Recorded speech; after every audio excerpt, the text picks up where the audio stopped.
إبراهيم وعلى آل إبراهيم إنك حميد مجيد اللهم بارك على محمد وعلى آل محمد كما باركت على إبراهيم وعلى آل إبراهيم إنك حميد مجيد السلام عليكم ورحمة الله وبركاته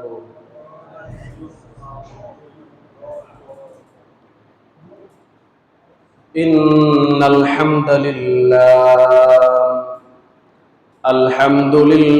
نحمده ونستعينه ونستغفره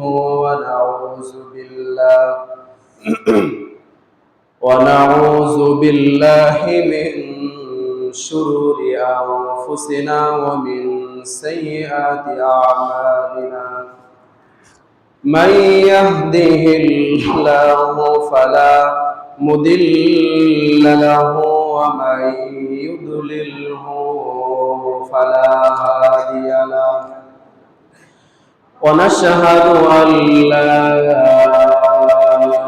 إله إلا الله وحده لا شريك له ونشهد أن سيدنا وحبيبنا ومولانا محمدا عبده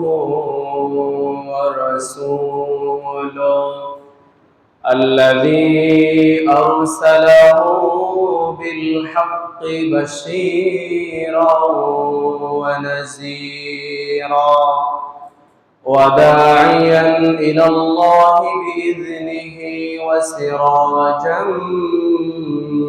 منيرا فقد قال الله تعالى في كلامه المجيد والفرقانه الحميد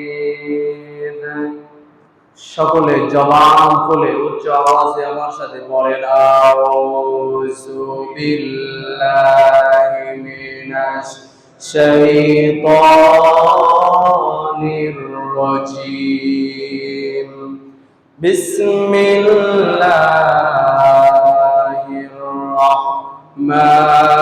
রাহমানির রাহিম ইন্নাল্লাহা ওয়া মালাইকাতাহু ইউসাল্লুনা আলান নবী ইয়া আইয়ুহাল্লাযীনা আমানু সাল্লু আলাইহি ওয়া সাল্লিমু তাসলিমা আল্লাহুম্মা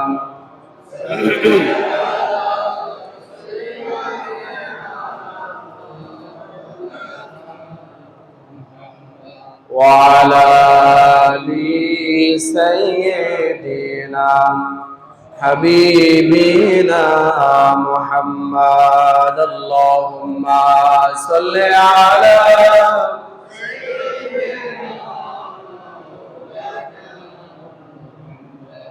وعلى آل سيدنا حبيبنا محمد আমি যদি কখনো তায়েফে যাই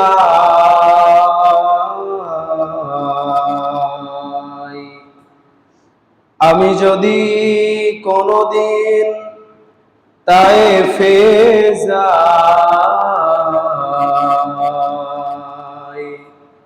বলবো মাটিকে ডেকে নবীজির খুন ঝরলো কোথায় বলে দাও তাই আজ আমাকে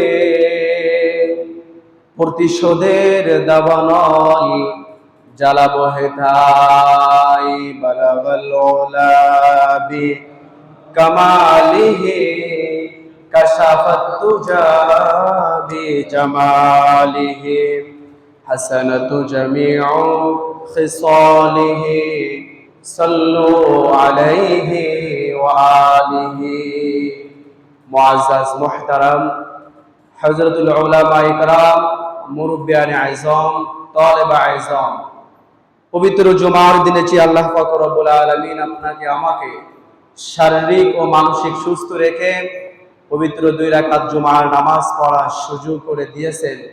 এই জন্য আমরা সকলেই উচ্চ আওয়াজে বলি আলহামদুলিল্লাহ।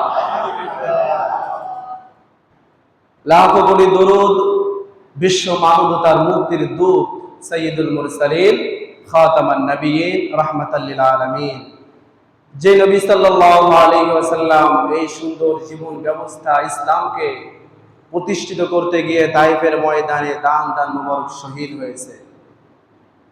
এই ইসলামকে প্রতিষ্ঠিত করতে গিয়ে আবু জাহেল, তৎকালীন সময়ের নিকৃষ্ট কাফেররা আল্লাহর হাবিব সাল্লাল্লাহু আলাইহি ওয়াসাল্লামকে 82 বার পর্যন্ত হত্যার পরিকল্পনা করেছিল। সেই মহামানব সাল্লাল্লাহু আলাইহি ওয়াসাল্লাম সর্ব বাধা বিঘ্নকে উপেক্ষা করে ইসলামকে প্রতিষ্ঠিত করে গিয়েছেন। এই জন্য আমরা সকলেই সেই মহামানবের উপরে অন্তরের অন্তরস্থল থেকে দুরূদ পাঠ করি। সকলে বলি সাল্লাল্লাহু আলাইহি ওয়াসাল্লাম। সম্মানিত হাজিরিন, আল্লাহর হাবিব সাল্লাল্লাহু আলাইহি ওয়াসাল্লাম হাদিস শরীফের ভিতরে বলেছেন, মান সাল্লা আলাইয়া ওয়াহিদাতান সাল্লাল্লাহু আলাইহি আশারা, যে ব্যক্তি আমার উপরে একবার দরুদ শরীফ পাঠ করে অন্তরের অন্তরস্থল থেকে, সাল্লাল্লাহু আলাইহি আশারা, আল্লাহ পাক রব্বুল আলামিন তার উপরে 10 বার রহমত বর্ষণ করে। আর জোরে বলি সুবহানাল্লাহ।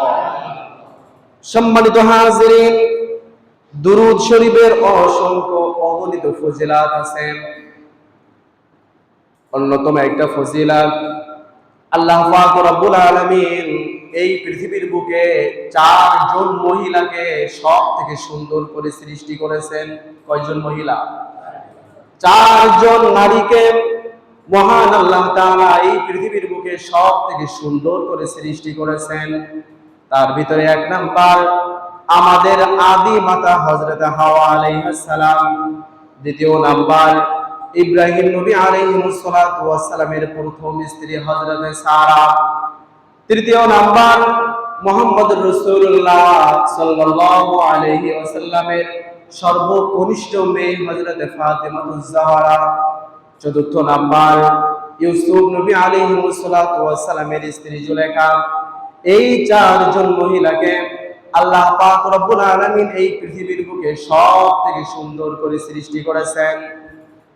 যখন আল্লাহ পাক রব্বুল আলামিন সাইয়েদনা হযরত আদম নবী আলাইহিস সালাতু ওয়াস সালামের বডি স্ট্রাকচার, তার দেহ মোবারক সৃষ্টি করলেন, সৃষ্টি করার পরে তার দেহের ভিতরে আল্লাহ তাআলা যখন রূহ দান করলেন, রূহ দান করার পরে সাইয়েদনা আদম জীবিত হয়ে গেল। জীবিত হওয়ার পরে আল্লাহ পাক রব্বুল আলামিন সাইয়েদনা আদম নবী আলাইহিস সালাতু ওয়াস সালামকে জান্নাতের ভিতরে ঘুম পাড়িয়ে রাখলেন। ঘুম পাড়ানোর পরে আল্লাহ পাক রব্বুল আলামিন সাইয়েদনা আদম নবী আলাইহিস সালাতু ওয়াস সালামের বাম পাঁজরের হাড্ডি থেকে তার সহধর্মিণী হযরত হাওয়া আলাইহিস সালাতু ওয়াস সালামকে সৃষ্টি করলেন। যদি বলি সুবহানাল্লাহ। ছোট্ট একটা মাসআলা, আল্লাহ পাক রব্বুল আলামিন এই পৃথিবীর বুকে যে স্বামীর জন্য যে স্ত্রীকে সৃষ্টি করেছেন, ওই স্বামীর বাম পাঁজরের হাড্ডি দ্বারাই তার স্ত্রীকে আল্লাহ তাআলা বানিয়েছে। যদি বলি সুবহানাল্লাহ। দলিল পবিত্র কোরআনে কারীমে সূরাতুন নিসা 1 নম্বর আয়াত, আল্লাহ পাক রব্বুল আলামিন বলেন, ইয়া আইয়ুহান নাসুত্তাকু রাব্বাকুমুল্লাযী খালাকাকুম মিন নাফসিন ওয়াহিদা। আল্লাহু আকবার। আল্লাহ পাক রব্বুল আলামিন বললেন, ইয়া আইয়ুহান নাস, হে মানুষ সকল, ইত্তাকুল্লাহ, তোমরা, আমি মহান রব্বুল আলামিন আমাকে তোমরা প্রত্যেকে ভয় করো, তোমরা প্রত্যেকে তাকওয়া অবলম্বন করো। ইত্তাকুল্লাহ, ইয়া আইয়ুহান নাস ইত্তাকু রাব্বাকুম, আল্লাযী খালাকাকুম মিন নাফসিন ওয়াহিদা, আমি তামাম পৃথিবীর সমস্ত মানুষকে সৃষ্টি করেছি একটি মাত্র আত্মা থেকে, একটি মাত্র দেহ থেকে। যদি বলি সুবহানাল্লাহ। সে দেহটা কার? সাইয়েদনা হযরত আদম। ওয়াহিদা ওয়া খালাকা মিনহা যাওজাহা, আমি ওই একটি দেহ থেকে সর্বপ্রথম সৃষ্টি করেছি তার স্ত্রী হযরত হাওয়া আলাইহিস সালাতু ওয়াস সালাম। আদম এবং হাওয়া আলাইহিস সালাতু ওয়াস সালামের তাদের মেলা মেশার ভিতরে আল্লাহ পাক রব্বুল আলামিন तमाम পৃথিবীর বুকে লক্ষ কোটি কোটি নারী পুরুষকে আল্লাহ পাক রব্বুল আলামিন সৃষ্টি করেছেন। যদি বলি সুবহানাল্লাহ। সর্বপ্রথম আত্মা ছিল একটা, সেই আত্মা থেকেই আল্লাহ তাআলা হাওয়াকে সৃষ্টি করলেন। আদম এবং হাওয়ার ভালোবাসার মাধ্যমে আল্লাহ পাক রব্বুল আলামিন বর্তমান পৃথিবীর বুকে 800 কোটি মানুষ আল্লাহ পাক রব্বুল আলামিন অবস্থান দিয়েছে। জোরে বলি সুবহানাল্লাহ। মাত্র আত্মা ছিল কয়টি? একটি। সম্মানিত হাজিরিন, কাম টু দা পয়েন্ট। সাইয়েদনা হযরত আদম নবী আলাইহিস সালাতু ওয়াস সালাম ঘুমিয়ে আছেন জান্নাতের ভিতরে, তার বাম পাশের হাড়টি দ্বারা আল্লাহ পাক রব্বুল আলামিন হযরত হাওয়া আলাইহিস সালাতু ওয়াস সালামকে সৃষ্টি করলেন। হযরত হাওয়াকে সৃষ্টি করে আদম নবী আলাইহিস সালাতু ওয়াস সালামের পাশে বসায় রাখলেন, তার শিহরে বসায় রাখলেন। আদম নবী আলাইহিস সালাতু ওয়াস সালাম ঘুম থেকে সজাগ হয়ে দেখেন তার পাশেই পৃথিবীর সর্বশ্রেষ্ঠ যে মহিলাকে আল্লাহ তাআলা সৃষ্টি করেছেন সুন্দর করে, সেই মহিলা তার পাশেই বসা। তিনি আকর্ষণে ধরতে গেলেন, জড়িয়ে ধরতে গেলেন, চুম্বন করতে গেলেন। আল্লাহ পাক রব্বুল আলামিন বলে, আদম থেমে যাও, তুমি তার কাছে যাইতে পারবে না, তার স্বর আদেশ তোমার নাই, তার দিকে তাকানোর হুকুম তোমার নাই। আদম নবী আলাইহিস সালাতু ওয়াস সালাম বলেন, আল্লাহ তাআলা কি করলে তার পাশে যাইতে পারবো এটা বলেন। আল্লাহ পাক রব্বুল আলামিন সৃষ্টিগতভাবে নারী এবং পুরুষের ভিতরে আল্লাহ তাআলা আকর্ষণ করে সৃষ্টি করেছেন। আল্লাহ তাআলা বলেন, যুইনা লিন-নাসি হুব্বুশ শাহাওয়াতি মিনান নিসা। আল্লাহু আকবার। আমার দিকে খেয়াল করতে হবে। সম্মানিত হাজিরিন, আল্লাহ পাক রব্বুল আলামিন বলেন, যুইনা লিন-নাস, আমি মানব জাতির জন্য চাকচিক্য করে আকর্ষণ করে আমি সৃষ্টি করেছি হুব্বুন নিসা, নারীর ভালোবাসা, নারীর চাকচিক্য, নারীর সৌন্দর্য, এটা আমি পুরুষের জন্য আকর্ষণ করে সৃষ্টি করেছি। আদম নবী আলাইহিস সালাতু ওয়াস সালাম সেই আকর্ষণে হাওয়াকে ধরতে গেলেন। আল্লাহ তাআলা বলেন, বর্ডার ক্রস করো না, তুমি হাওয়াকে ধরতে পারবে না। আদম বলে, আল্লাহ তাআলা তাকে ধরার জন্য কি করার প্রয়োজন? আল্লাহ পাক রব্বুল আলামিন বলেন, যদি হাওয়াকে কাছে পেতে চাও তাহলে তোমাকে আগেই বিবাহ করা লাগবে। কি করা লাগবে? বিবাহ করা লাগবে। বর্তমান যুগে, বর্তমান জামানায় অনেক ছেলে মেয়েরা আছে, অনেক পুরুষরা আছে, অনেক নারীরা আছে, বৈবাহিক সম্পর্ক বাদ দিয়ে বাইরে সম্পর্ক রাখে, অনেক পর পুরুষের সাথে সম্পর্ক রাখে। এটা সম্পূর্ণভাবে হারাম। এক্স গার্লফ্রেন্ড, বয়ফ্রেন্ড, এটা কি হারাম। হারাম এবং সম্পূর্ণটাই কি হারাম। সম্মানিত হাজিরিন, আল্লাহ তাআলা তার পয়গম্বরকে পর্যন্ত তিনি নিষেধ করেছেন, বিবাহ না করে তার ধারে কাছে যাওয়া যাবে না।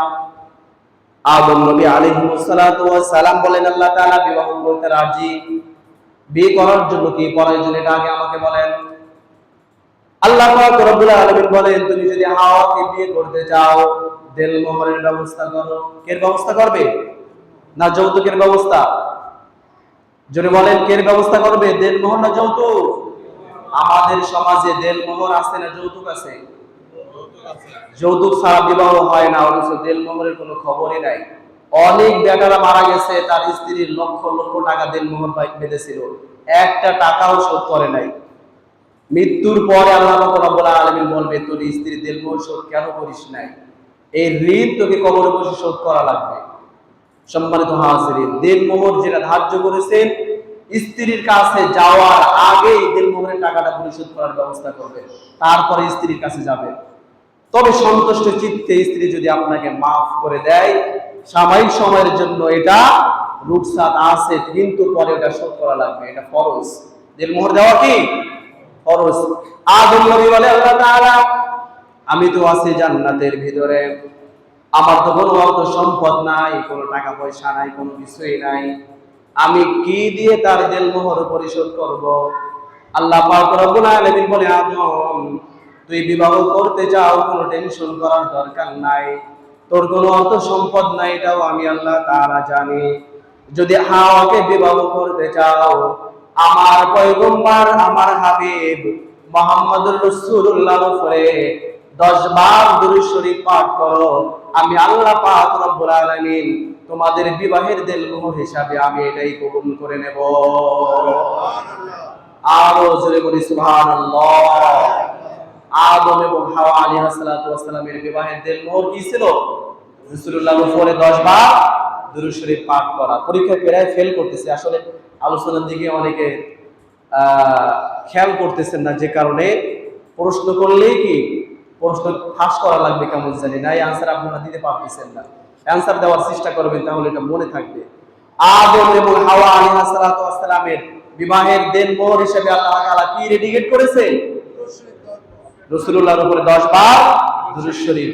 সম্মানিত হাজিরিন, আল্লাহ পাক রব্বুল আলামিন আদম এবং হাওয়া আলাইহিস সালাতু ওয়াস সালামের বিবাহ কাজ সম্পাদন করলেন। বিবাহ এটা জান্নাতের বন্ধন। এটা কির বন্ধন? জান্নাতি বন্ধন। পিতা পুত্রের ঘনিষ্ঠ সম্পর্ক, পিতা পুত্রের ভালোবাসা, এটা আল্লাহ পাক রব্বুল আলামিন দুনিয়াতে স্থাপন করেছেন। ভাই ভাইয়ের সম্পর্ক আল্লাহ পাক রব্বুল আলামিন এটা দুনিয়াতে স্থাপন করেছেন। ভাই বন্ধুর সম্পর্ক আল্লাহ তাআলা এটা দুনিয়াতে স্থাপন করেছেন। কিন্তু স্বামী আর স্ত্রীর মধুর সম্পর্ক আল্লাহ পাক রব্বুল আলামিন এটা তার জান্নাতের ভিতরে স্থাপন করেছে। আর যদি বলি সুবহানাল্লাহ। আবার যখন হাসর নাসর শেষ হয়ে যাবে, বান্দা যখন জান্নাতে চলে যাবে, মহান আল্লাহ পাক রব্বুল আলামিন জান্নাতি প্রত্যেকটা পুরুষের জন্য ৭০ থেকে ৭২টা পর্যন্ত জান্নাতি হুর এবং গিলমান ওই পুরুষকে আল্লাহ পাক রব্বুল আলামিন দান করবেন। আর যদি বলি সুবহানাল্লাহ। সম্মানিত হাজিরিন, জান্নাতি হুর গিলমান কেমন সুন্দর!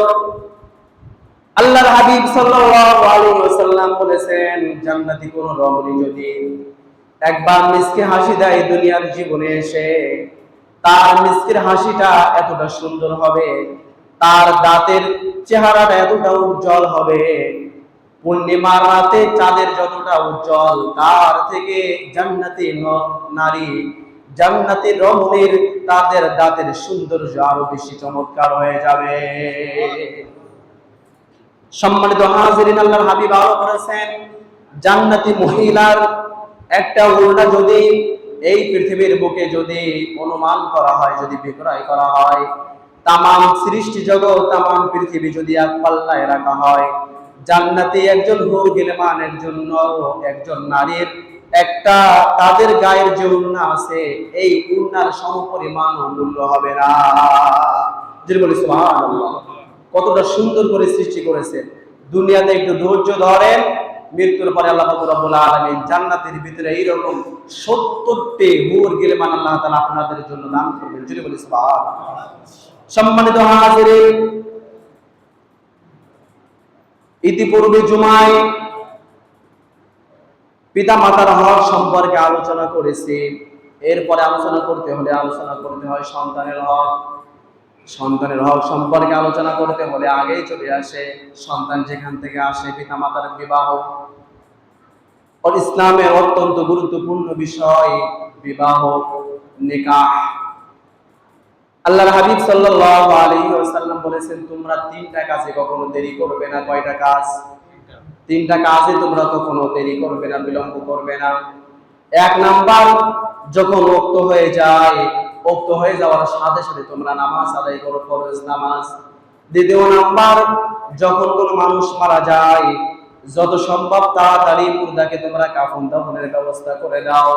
3 নাম্বার, কোন পুরুষ, কোন ছেলে, কোন মেয়ে যদি বালেগা হয়ে যায়, বিবাহের উপযোগী হয়ে যায়, বিলম্ব করার আগে, নাপাক নোংরামি গুমরাহি করার আগে তাদেরকে বিবাহ দিয়ে দাও। তিনটা কাজে আল্লাহ রাসূল সাল্লাল্লাহু আলাইহি সাল্লাম বিলম্ব করতে, দেরি করতে নিষেধ করেছেন। তার কারণ, যদি কোনো বালেগ পুরুষ, কোনো বালেগা মহিলা, কোনো বালেগা মেয়ে যদি বালেগা হয়ে যাওয়ার পরে পিতা যদি তাদেরকে বিবাহ না দেয়, পুত্র সন্তান বিবাহ করার উপযোগী হয়ে গেছে, পিতা মাতা যদি তাদেরকে বিবাহ না দেয়, যৌবনের তাড়নায় সে যদি কোনো প্রকারের জিনাহের কাজ করে, তার গার্লফ্রেন্ড বয়ফ্রেন্ড রেখে যদি অবৈধ সম্পর্ক করে, এতে যতগুলো জিনাহের গুনাহ হবে তার একটা পরিপূর্ণ ভাগ আল্লাহ পাক রব্বুল আলামিন তার গার্ডিয়ান, তার পিতামাতার আমলনামায় লিখে দেয়। এই জন্য এই পৃথিবীর বুকে যারা গার্ডিয়ান আছেন, পিতা মাতা আছেন, আপনাদের সন্তান বালেগা হয়ে যাওয়ার পরে নাপাক নোংরামি গুমরাহি জিনা ব্যভিচার করার আগে তাদেরকে বিবাহ দিয়ে দেন। বিবাহ এটা জান্নাতি বন্ধন।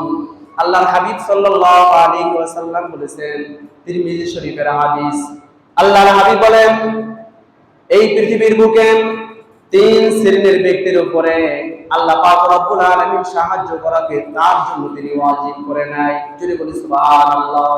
কয়জন ব্যক্তির উপরে?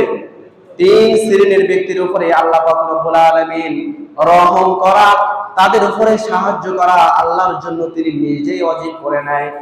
তার ভিতরে এক নাম্বার, যে মুজাহিদ জিহাদ করার জন্য সুসজ্জিত হয়ে গেল, যুদ্ধ করার জন্য প্রস্তুতি নিল, আল্লাহর রাস্তায় জিহাদে বের হলো, আল্লাহ পাক রব্বুল আলামিন এই মুজাহিদের উপরে সাহায্য করা আল্লাহ তাআলা তার নিজের জন্য ওয়াজিব করে নাই। যদি বলি সুবহানাল্লাহ। দ্বিতীয় নাম্বার, যে ঋণ পরিশোধ করার জন্য নিয়াত করলো, চেষ্টা করলো, সময় শেষ হওয়ার আগে ঋণ পরিশোধ করার জন্য চেষ্টা করলো, আল্লাহ পাক রব্বুল আলামিন এই ঋণী ব্যক্তির উপরে রহম করা, তার উপরে সাহায্য করা আল্লাহ তাআলা নিজের জন্য ওয়াজিব করে নাই। তৃতীয় নাম্বার, যে যুবতী নাপাক নোংরামি গুমরাহি জিনা ব্যভিচার অনাচার ব্যভিচার থেকে বাঁচার জন্য বিবাহ করে, আল্লাহ পাক রব্বুল আলামিন ওই দাম্পত্যের উপরে রহম করা, ওই দাম্পত্যের উপরে সাহায্য করা আল্লাহ পাক রব্বুল আলামিন তার নিজের জন্য তিনি ওয়াজিব করে নাই। আর ওজন বলি সুবহানাল্লাহ। সম্মানিত হাজিরিন, পবিত্র কোরআনে কারীমে আল্লাহ পাক রব্বুল আলামিন বলেন, ওয়ানকিহুল আয়ামা মিনকুম والصالحين من عبادكم وإمائكم إن يكونوا فقراء يغنيكم الله من فضله। চিৎকার করে বলেন আল্লাহু আকবার। আল্লাহ পাক রব্বুল আলামিন বলেন, ওয়ানকিহুল আয়ামা মিনকুম, তোমাদের ভিতরে অবিবাহিত যে সমস্ত পুরুষ এবং নারী আছে, ওয়ানকিহু, তাদেরকে বিবাহ দিয়ে দাও, আয়ামা মিনকুম ওয়াস-সালিহিনা মিন ইবাদিকুম ওয়া ইমাইকুম, অথবা তোমাদের যে সমস্ত দাস এবং দাসীরা আছে অবিবাহিত, তারা বিবাহ করতে পারে, বিবাহের জন্য তাদের সব কিছু কমপ্লিট, তাদেরকে তোমরা বিবাহ দিয়ে দাও।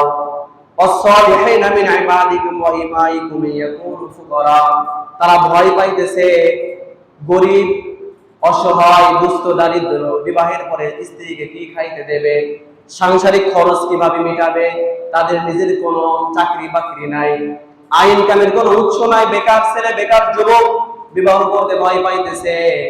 ওয়াস-সালিহিনা মিন ইবাদিকুম ওয়া ইমাইকুম ইয়াকুনু ফুকারা, সে নিজেই গরিব, বিয়ে করতে ভয় পাইতেছে, তাদেরকে বিবাহ দিয়ে দাও। আইয়ুগনিকুমুল্লাহু মিন ফাদলি, তারা যখন বিবাহ করবে আল্লাহ পাক রব্বুল আলামিন তাদের রিজিকে আল্লাহ পাক রব্বুল আলামিন বরকত দান করবে।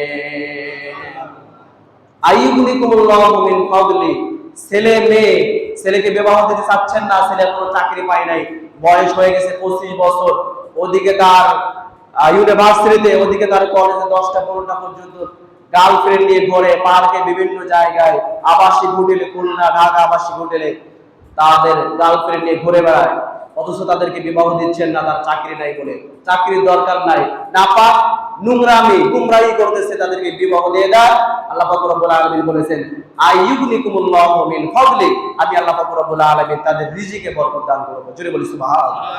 মেয়েটাকে বিবাহ দিতে চাচ্ছেন না, মেয়ে প্রতিষ্ঠিত হবে, শিক্ষিত হবে, এটা কোনো দোষ না।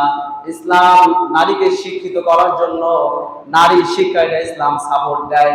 কিন্তু আপনার মেয়ে স্কুলে ইউনিভার্সিটিতে পড়তে যে ইউনিভার্সিটির বিভিন্ন হল রুম থেকে মেয়ের কান্নার আওয়াজ ভেসে আসে, ইউনিভার্সিটির অনেক টিচারের রুম থেকে, অনেক অধ্যাপকের রুম থেকে মেয়েদের কান্নার আওয়াজ ভেসে আসে, দর্শিতা মায়ের কান্নার আওয়াজ ভেসে আসে। আহারে, তোমার মেয়ের নাপাক নোংরামি গুমরামি করার আগে তাকে বিবাহ দিয়ে দাও। আইয়ুগনিকুমুল্লাহু মিন ফাদলি, আল্লাহ পাক রব্বুল আলামিন বলেন আমি তোমার মেয়েকে প্রতিষ্ঠিত করার জন্য সাহায্য করব। জোরে বলি সুবহানাল্লাহ। ও আনকিহুল আয়ামা মিনকুম, আয়াতটা সুন্দর করে বুঝে নেন। আল্লাহ পাক রব্বুল আলামিন তিনি নিজেই ওয়াদা করেছেন। আল্লাহর ওয়াদা কি কখনো মিথ্যা হয়? পৃথিবীর সমস্ত মানুষের ওয়াদা মিথ্যা হয়। সরকারের ওয়াদা মিথ্যা হয় কি হয় না? জনগণের ওয়াদা মিথ্যা হয় কি হয় না? মসজিদের ইমামের ওয়াদা মিথ্যা হইতে পারে, কিন্তু আল্লাহ এবং আল্লাহর নবী যে ওয়াদা করে পৃথিবী এক পাশে চলে যাবে, কিন্তু আল্লাহ এবং আল্লাহর নবীর ওয়াদা কখনো মিথ্যা হবে? সম্মানিত হাজিরিন, আল্লাহ পাক রব্বুল আলামিন বললেন, যুবক যুবতী বিয়ে করার উপযোগী কিন্তু বিবাহ করতে ভয় পাইতেছে, তাদের অর্থ সম্পদ নাই, টাকা পয়সা নাই। বিবাহ করার পরে সদ্য বিবাহিত স্ত্রীকে তারা কি খাইতে দেবে, কি ভরণ পোষণ দেবে, এই ভয়তে তারা বিবাহ করতে চাচ্ছে না। আল্লাহ পাক রব্বুল আলামিন বলে তাদেরকে বিবাহ দাও। আইয়ুগনিকুমুল্লাহু মিন ফাদলি, আমি তাদেরকে চাকরির ব্যবস্থা করব, আমি তাদের কর্ম উপযোগের ব্যবস্থা করে দেব, তাদের কাজ কর্মের বিভিন্ন সাইড আমি আল্লাহ পাক রব্বুল আলামিন বের করে দেব। তবে শর্ত হলো তারা বিবাহ করবে। সম্মানিত হাজিরিন, বাস্তব প্রমাণ, একজন মানুষ বিবাহের পূর্বে সে নিজে একা থাকে, চাকরি বাকরি করে, ব্যাচেলার লাইফ, নিজে ইনকাম করে নিজের খরচটা পর্যন্ত চালাইতে পারে না। এই যুবকটা যখন বিবাহ করে, বিবাহ করার পরে তার স্ত্রীকে সে ভরণ পোষণ পরিশোধ করে, বৃদ্ধ বাবা মাকেও তারা সংসারে রাখে, তার সন্তান সন্ততির খরচ সে বহন করে। এই রহমতটা দিয়েছে কে? আল্লাহ পাক রব্বুল আলামিন। আপনার ঘরে আপনার স্ত্রীর ব্যবস্থা যখন করে, ওই স্ত্রী তার রিজিকের ব্যবস্থা নিয়েই আপনার ঘরে আল্লাহ তাআলা পাঠিয়ে দেয়। আরো যদি বলি সুবহানাল্লাহ। সম্মানিত হাজিরিন, একজন সাহাবী, নবদাম্পতি, সদ্য বিবাহিত একজন সাহাবী রাদিয়াল্লাহু তাআলা আনহু, হাদিসটা বর্ণনা করেছেন হযরত আবু হুরায়রা রাদিয়াল্লাহু তাআলা আনহু বলেন, একজন নবদম্পতি, একজন যুবক আল্লাহর হাবিব সাল্লাল্লাহু আলাইহি ওয়াসাল্লামের কাছে এসে বললেন, ইয়া রাসূলুল্লাহ, আমি সদ্য বিবাহ করেছি, আপনি আমাকে এমন কিছু গোপন আমল শিখিয়ে দেন যেই গোপন আমলগুলো করলে আমি আল্লাহর জান্নাতে চলে যাব। আল্লাহর হাবিব সাল্লাল্লাহু আলাইহি ওয়াসাল্লাম তার কানে মুখ রেখে আস্তে আস্তে তার নবদম্পতির বিশেষ কিছু আমলের কথা আল্লাহ নবী বললেন। বলার পরে ওই সাহাবী রাদিয়াল্লাহু তাআলা আনহু দ্রুত গতিতে আল্লাহর হাবিব সাল্লাল্লাহু আলাইহি ওয়াসাল্লাম থেকে বেরিয়ে নিজের ঘরে চলে গেলেন, নিজের স্ত্রীর কাছে চলে গেলেন। আল্লাহর নবী সাল্লাল্লাহু আলাইহি ওয়াসাল্লামের সামনে যে সমস্ত সাহাবীরা ছিল, একজন আরেকজনের কানে মুখ রেখে বলতেছে, সদ্য বিবাহিত নবদম্পতির তাদের জীবনে বিশেষ আমল যদি এতটা কঠিন হয় তাহলে আমরা বিবাহ করব না। আল্লাহ নবীর কানে কথাটা ভেসে আসলো। আল্লাহ নবী বললেন, ওয়াজাওয়াজুন নিসা, আমি আল্লাহর পয়গম্বর, আমি নিজেই বিবাহ করেছি, আমি নিজেই নারী জাতিকে নিজেই কবুল করেছি, নিজেই গ্রহণ করেছি। ফামান রাগিবা মিন সুন্নতি ফামান আহাব্বা সুন্নতি, যে ব্যক্তি আমার সুন্নাতকে ভালোবাসে, যে ব্যক্তি বিবাহ করে, সেজন্য আমি রাসূল আমাকে সে প্রকৃতপক্ষে ভালোবাসে। ফামান রাগিবা সুন্নতি, আর যে ব্যক্তি আমার সুন্নাতকে অস্বীকার করে, আমার সুন্নাতকে প্রত্যাখ্যান করে, ফালাইসা মিন্না, সে আমার উম্মত না, সে আমার দলভুক্ত না।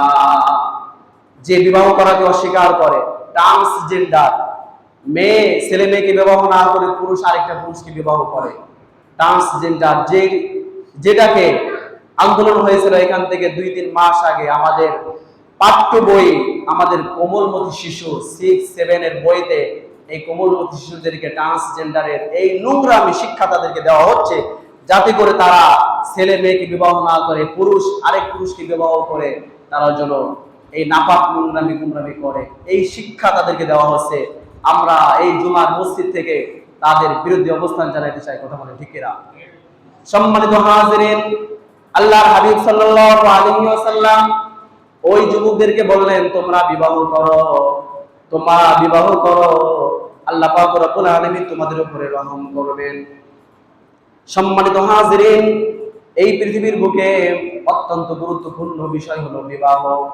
বিয়ের ফরজ তিনটি। বিয়ের ফরজ কয়টি? এক নাম্বার ইজাব, কবুল, মোহর। এক নাম্বার সাক্ষী থাকা লাগবে।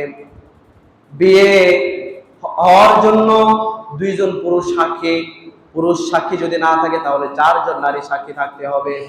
দ্বিতীয় নাম্বার কবুল, বেটা বেটি ছেলে এবং মেয়ে উভয় পক্ষ থেকে রায় নিতে হবে।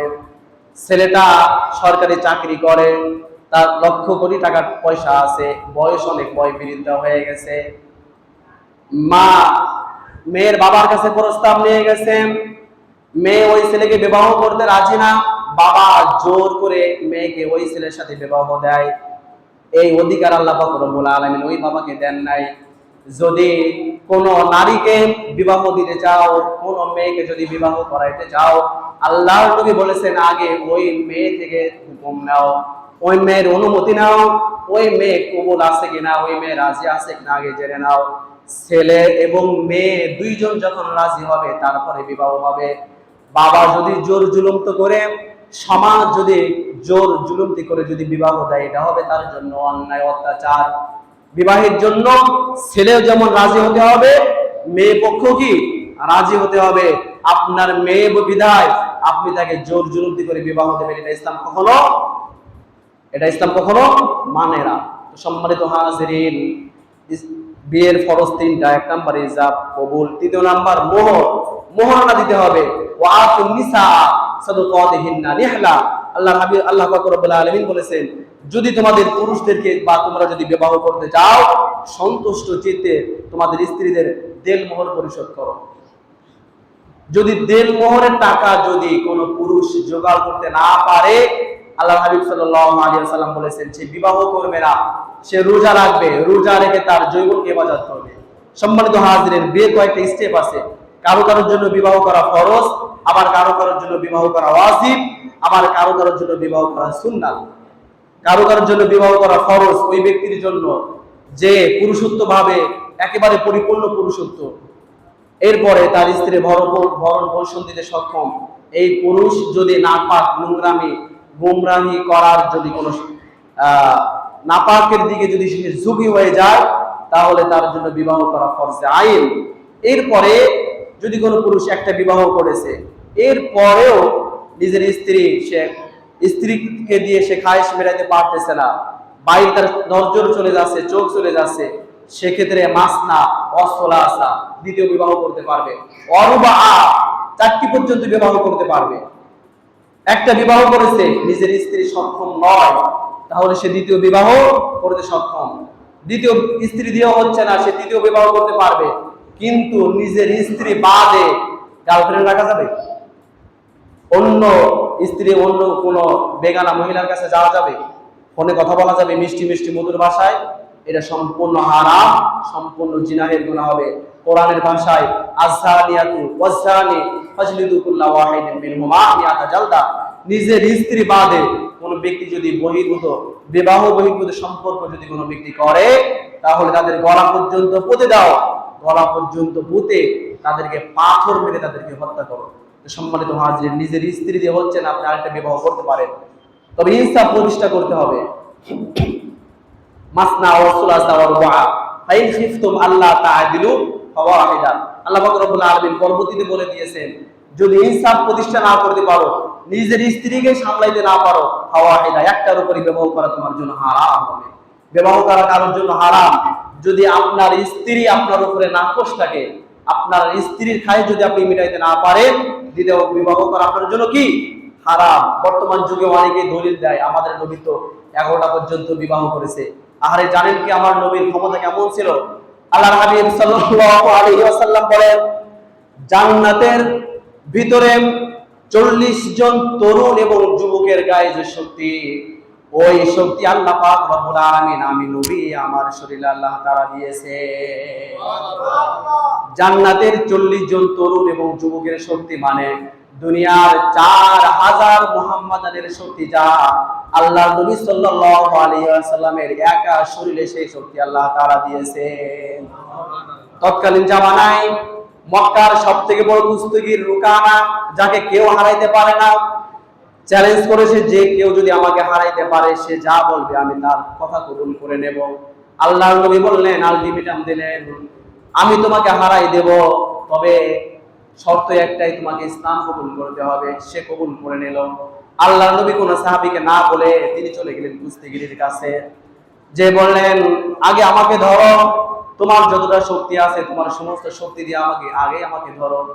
আল্লাহর হাবিব সাল্লাল্লাহু আলাইহি ওয়াসাল্লাম জান্নাতের 40 জন তরুণ, দুনিয়ার 4000 তরুণ এবং যুবকের গায়ে যে শক্তি, এই শক্তি আল্লাহ তাআলা তার হাবিবকে দিয়েছেন। যখন ওই রুকানা আল্লাহর হাবিবকে ধরেছে, আল্লাহর হাবিব শুধু একটা হাত নাড়া দিয়েছে, সাথে সাথে রুকানা 10 হাত দূরে। তিন বার রুকানা আল্লাহর হাবিব সাল্লাল্লাহু আলাইহি ওয়াসাল্লামের বিরুদ্ধে অবস্থান নিয়েছে, একবারও টিকতে পারে নাই। কাফের কখনো ওয়াদা ঠিক রাখে না, মুমিন কখনো ওয়াদা ভঙ্গ করে না, সে সর্বশেষ মুসলমান হয় না। আমার আলোচনা এইদিকে না। তো সম্মানিত হাজিরিন, যে নবীর গায়ে দুনিয়ার 4000 তরুণ এবং যুবকের শক্তি, সেই নবী 11টা পর্যন্ত বিবাহ করতে পারবেন। হাদিস শরীফের ভিতরে এসেছে, নবীর 11টা স্ত্রী, কোনদিন কোন স্ত্রী আল্লাহর নবীর উপরে কখনো নাকশ হয় নাই। যদি বলি সুবহানাল্লাহ, আপনি একটাই সামলাইতে পারেন না, আপনি রাসূলুল্লাহর হাদিসটা নিয়ে আসেন, রাসূলুল্লাহ 4টি পর্যন্ত বিবাহ করতে বলেছে, আপনি একটা স্ত্রীকে সামলাইতে পারেন না, দ্বিতীয় বিবাহ করা আপনার জন্য কি হারাম। আরো যেটা বলতে হবে কি হারাম, হারাম এবং হারাম। তো সম্মানিত হাজিরিন, বিবাহ করার জন্য আল্লাহর হাবিব সাল্লাল্লাহু আলাইহি ওয়াসাল্লাম ওয়াজ করে দিয়েছেন, এই তামাম পৃথিবীর যুবকেরা, তুনকাহুল মারআতু লিআরবাইন, তোমরা যে বিবাহ করতে চাও, বিবাহ করার আগে তোমাদের যে মেয়েটা তোমাদের স্ত্রী হবে, বিবাহ করার পূর্বে তোমরা ওই মেয়েটাকে দেখে নাও। ওই মেয়েটার ভিতরে ভালো কোনো গুণ থাকতে পারে, যে গুণটা তোমাদের বৈবাহিক জীবনে, তোমাদের দাম্পত্য জীবনে চলার জন্য তোমাদের অনেক উপকারী দেবে। এই জন্য বিয়ে করার আগে মেয়ে দেখা সুন্নাহ। মেয়ে দেখা কি? মেয়ে ছেলেকে দেখবে, ছেলে মেয়েকে দেখবে, এটা সুন্নাহ। এখানে কোনো জিনাহের প্রশ্ন নাই। সম্মানিত হাজিরিন, এমনকি ছেলে মেয়ের চুলটা পর্যন্ত দেখতে পারবে, তার সমস্ত ফেস দেখতে পারবে, তার হাত পাও পর্যন্ত দেখতে পারবে। এখানে কোনো জিনার প্রশ্ন নাই। আলোচনা অনেক লম্বা, দ্রুত বলতেছি যাতে করে সময়ের ভিতরে সংক্ষেপ করতে পারি। সম্মানিত হাজিরিন, আল্লাহর হাবিব বলেছেন, তুনকাহুল মারআতু লিআরবাইন, এই পৃথিবীর যুবকেরা বিবাহ করে মেয়েদের সাধারণত 4টা দিক তাকায়া, কয়টা দিক তাকায়া বিয়ে করে? 4টা দিক তাকায়া বিয়ে করে। 1 নাম্বার ফি মালিহা, মেয়ের আব্বার অনেক অর্থ সম্পদ আছে, জায়গা জমি আছে, মেয়ের নামে ফ্ল্যাট বাড়ি আছে, ব্যাংকে লক্ষ কোটি কোটি টাকা ব্যাংক ব্যালেন্স আছে, এই দিকে তাকায়া বিয়ে করে। ফি জামালিহা, মেয়ের সৌন্দর্য চেহারা আছে, অনেক সুন্দর মেয়ে, তার অর্থ সম্পদ নাই, তার বাবার জায়গা জমি নাই, কিন্তু মেয়েটা সুন্দর, এদিকে তাকায়া যুবকেরা বিয়ে করে। 4 নাম্বার ফি আনসাবিহা, মেয়েটার বাবা অত্যন্ত সৈয়দ বংশের লোক, গ্রামের ভিতরে এলাকার ভিতরে সবথেকে ক্ষমতাধর বংশের লোক, এইদিকে তাকায়া বিয়ে করে। 4 নাম্বার ফাসফার বিজাতিদ দ্বীন, দ্বীনদারিতা দেখে বিয়ে করে। আল্লাহ নবী বলেছেন, ফাসফার বিজাতিদ দ্বীন, আমার সাহাবীরা, তোমরা বিবাহের ক্ষেত্রে ফি জামালিহা, তোমরা এটা দেখো না, মেয়ের সৌন্দর্য দেখো না, মেয়ের বাবার টাকা পয়সা অর্থ সম্পদ আছে কিনা এটা দেখো না, মেয়ের বাবা কোন বংশের লোক, কত বড় বংশের লোক, এটার দিকে তাকায়ও না। ফাসফার বিজাতিদ দ্বীন, মেয়েটা দিনদার, মেয়েটা তাকওয়াবান, মেয়েটা দিনদার পরহেজগার যদি পেয়ে যাও, তোমরা বিসমিল্লাহ বলে ওই মেয়েটাকে তোমরা বিবাহ করো, আল্লাহ পাক রব্বুল আলামিন তোমাদের বৈবাহিক জীবনে রহমত এবং বরকত দিয়ে ভরপুর করবে। সুবহানাল্লাহ। 3টা দিক 4টে দিক তাকায় বিয়ে করে। অনেক যুবকরা আছে যে বিয়ে করলে 10 লাখ টাকা কুরবানির গরুর আড়ির মতো বিক্রি হয়ে যায়। যুবকেরা বিয়ে করলে একটা মোটরসাইকেল দেবে, BMW, বিয়ে করলে একটা জিক্সার গাড়ি দেবে, BMW গাড়ি দেবে, 10 তলা বাড়ি দেবে, 20 তলা ফ্ল্যাট বাড়ি দেবে। এই দিকে তাকায় অনেক যুবকেরা বিয়ে করে। ওই নারীকে যখন বিবাহ করবেন, বিবাহের পরে ওই নারী তার অহংকারের চোটে স্বামী কি জিনিস সেটা সে কখনো বলবে না। কথা বলে ঠিক কিনা? দ্বিতীয় নাম্বার, ফি জামালিহা, মেয়েটার রূপ সৌন্দর্য, চেহারা অনেক সুন্দর, এদিকে তাকায় যুবক বিবাহ করে। আল্লাহর নবী বলেছেন যে মেয়ের চেহারা সুন্দর, এই এই অনেক মেয়েদের ভিতরে তাদের অহংকারও সুন্দর হয়ে যায়, তাদের অহংকারও বেড়ে যায়। তোমরা মেয়ের সৌন্দর্য দেখে বিবাহ করো না। তৃতীয় নাম্বার, মেয়ের বাবার অর্থ সম্পদ আছে, এলাকার ভিতরে সব থেকে ক্ষমতাধর চেয়ারম্যান, মেম্বার, কাউন্সিলরের মেয়ে, এদিকে তাকায় বিবাহ করো না। পাঁচবার বিজাতির দিন, দিনদারিতা দেখে বিবাহ করো। আল্লাহ পাক রব্বুল আলামিন ওই দিনদারি মেয়ের ভিতরে তোমাদের জন্য কল্যাণ রেখেছে। যদি বলি সুবহানাল্লাহ, দিনদারি মেয়ের ভিতরে কি আছে? কল্যাণ আছে।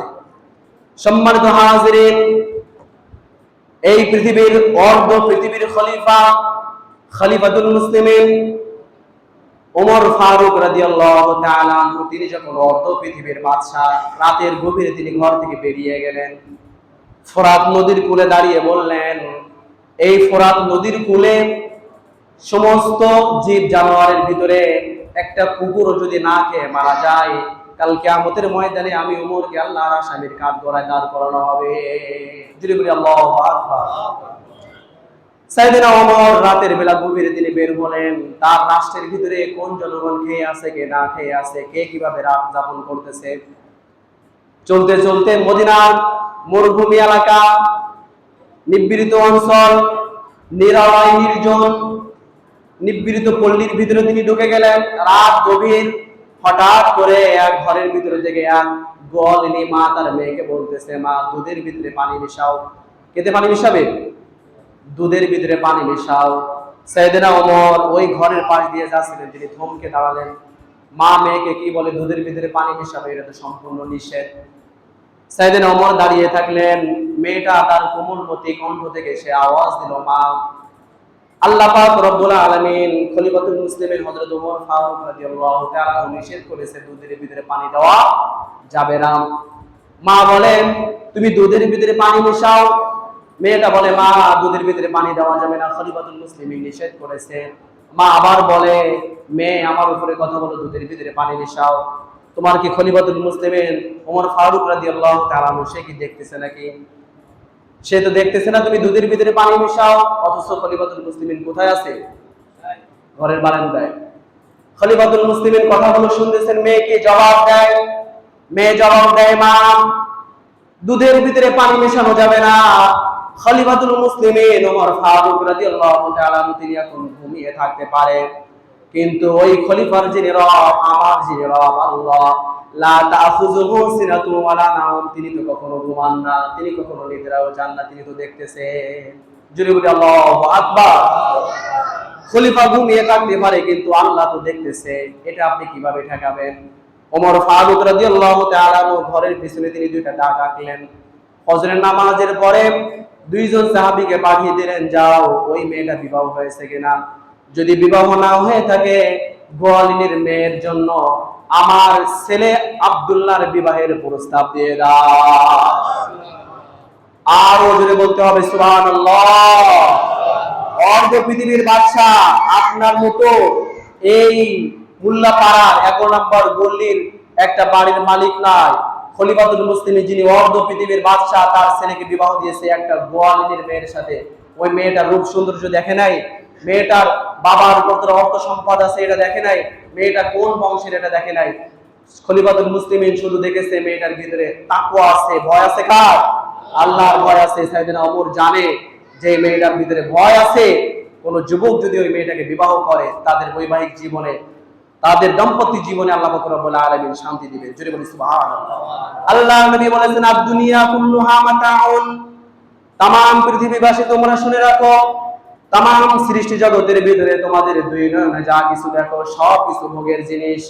আফা খায়রু মাতা'আদ দুনিয়া লিমরাতুস সালিহা, সমস্ত ভোগের ভিতরে সর্বশ্রেষ্ঠ নিয়ামত একজন পুরুষের জন্য, একজন সালেহা ধার্মিকা, দিনদার, পরহেজগার, রূপবতী, গুণবতী, ধার্মিকা, তাকওয়াবান একজন স্ত্রী। যদি বলি সুবহানাল্লাহ। সর্বশ্রেষ্ঠ নিয়ামত একজন পুরুষের জন্য, আর একজন নারীর জন্য এই পৃথিবীর বুকে সর্বশ্রেষ্ঠ নিয়ামত হলো একজন দিনদার, পরহেজগার, তাকওয়াবান, একনিষ্ঠা, এক মহিলা আসক্ত একজন নারী, যে একজন পুরুষ, যদি বলি সুবহানাল্লাহ। সম্মানিত হাজিরিন, পুরুষের জন্য সর্বশ্রেষ্ঠ নিয়ামত তার স্ত্রী, স্ত্রীর জন্য সর্বশ্রেষ্ঠ নিয়ামত তার পুরুষ। সম্মানিত হাজিরিন, আলোচনা অনেক লম্বা ছিল, যে কথাগুলো বললাম আল্লাহ পাক রব্বুল আলামিন আমাদের বাস্তব জীবনে এই কথার উপরে আমল করা তৌফিক দান করুন, সকলে বলি আমিন। আর বর্তমান যুগে